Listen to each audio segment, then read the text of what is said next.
Hi, my name's Kamila, and I'm here to share my story with you today of recovery from binge eating disorder and anorexia nervosa.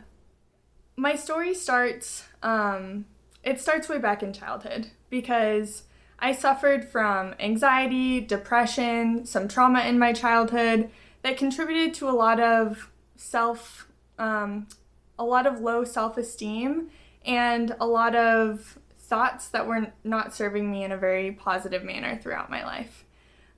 When I got into high school, I started to deal with the anxiety and the depression that I was feeling by binge eating. And I didn't really know what binge eating was. I hadn't really heard about it. I hadn't been educated about it. And when I was in high school, nobody was really talking about what eating disorders were. What is binge eating? What is anxiety? What is depression? And I really wish that I had known about those things sooner because we need to break down the stigma around those subjects. So when I was in high school, I honestly thought I was fine. I thought that everybody was a little bit anxious. I thought that I could live with anxiety and, it would be fine. It wouldn't affect me down the road, but it ended up affecting me. So when I got into my later years of high school and my body started changing and I experienced changes in my hormones, I started to binge more. There were the pressures of getting ready for college, living up to really high expectations that I had set out for myself to be successful, and I started to binge to cope with those emotions.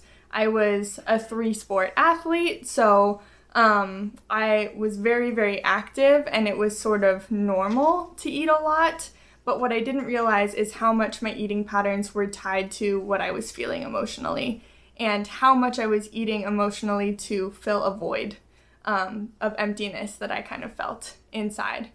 So that's how my binge eating started, and then when I got into college, I started to play beach volleyball as a collegiate athlete at UCLA, and I loved it. I wanted to be the best athlete that I could possibly be. I wanted to achieve academically. I wanted to achieve athletically. I wanted to be the best version of myself, and I was still binging. So I made an innocent attempt to cure my binge eating by playing around with my diet, experimenting, and part of that experimentation was restriction. So first I started to cut out carbs, then I started to eat less and less, and then the compliments started rolling in. I started to get compliments from my teammates, coaches, other people in the athletic community about discipline, about looking a certain way, about looking more fit than I've ever looked in my life. And I really thought that I was doing something right, when in reality, my body was actually really unhealthy. The restriction was driving me to underfuel my body, and with the amount of athletic movement that I was doing, I wasn't able to meet my body's energetic needs. And then I spiraled into anorexia. I started to experience thoughts, really negative thoughts about myself, that if I didn't look a certain way, if I didn't perform a certain way, that means I wasn't a good enough person. I wasn't a good enough athlete. I had to get thinner and thinner in order to be more successful. I was only going to be loved, valued, and successful if I was thin. And it was a really, really dark, lonely place in my life.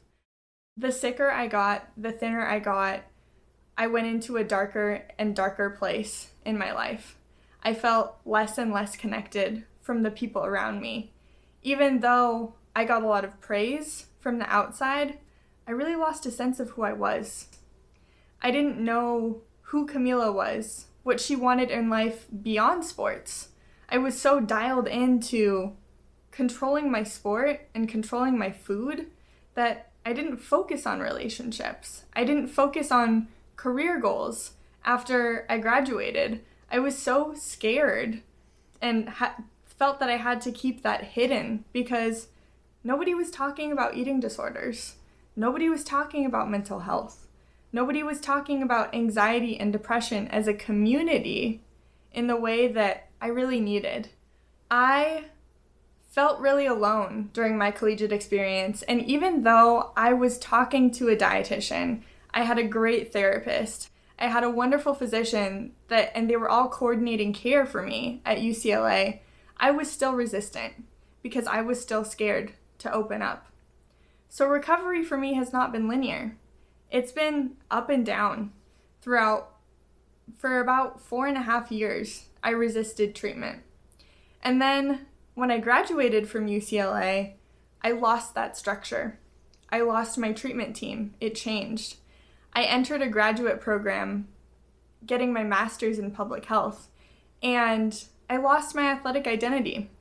I didn't really know who I was as an athlete, as a person. I was still so consumed with negative self-esteem, negative thoughts. My eating disorder was saying to me that I would never be loved, I would never be accepted, I would never be praised, and I would never be successful unless I maintained a thin body. And that was the narrative that I had in my head. So I just got sicker and sicker, and before I knew it, in the middle of my master's program, I had relapsed so far that I needed to be hospitalized for my eating disorder. I was almost dead because my heart was beating so slow and it was skipping beats, and I was afraid for my life. This was a real turning point for me. I was so lost and so hopeless that I realized I had to choose recovery or I was going to die. And an absolutely amazing thing happened to me in the 2 weeks leading up to my decision to pursue recovery.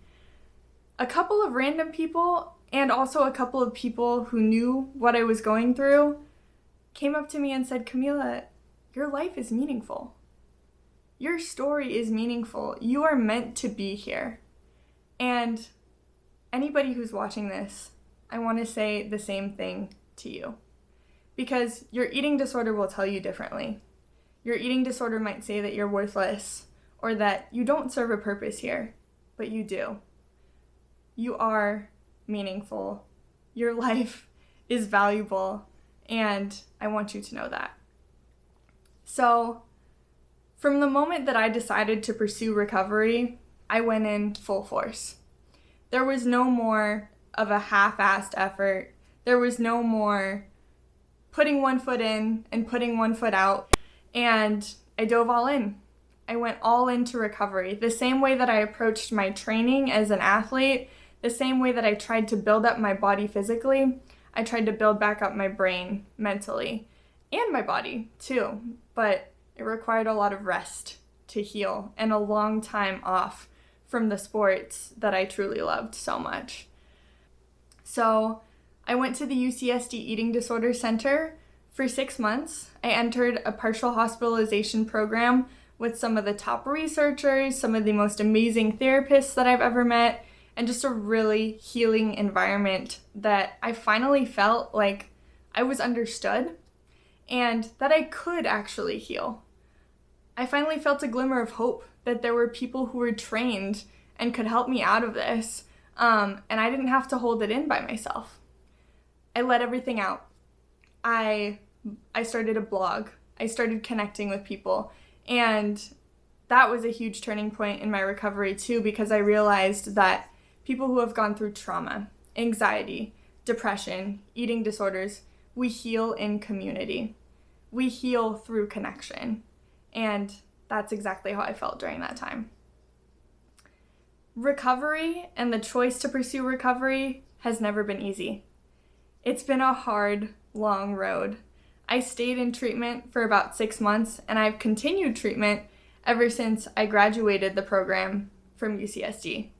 But it's been the best decision that I ever made. There have been slips along the way.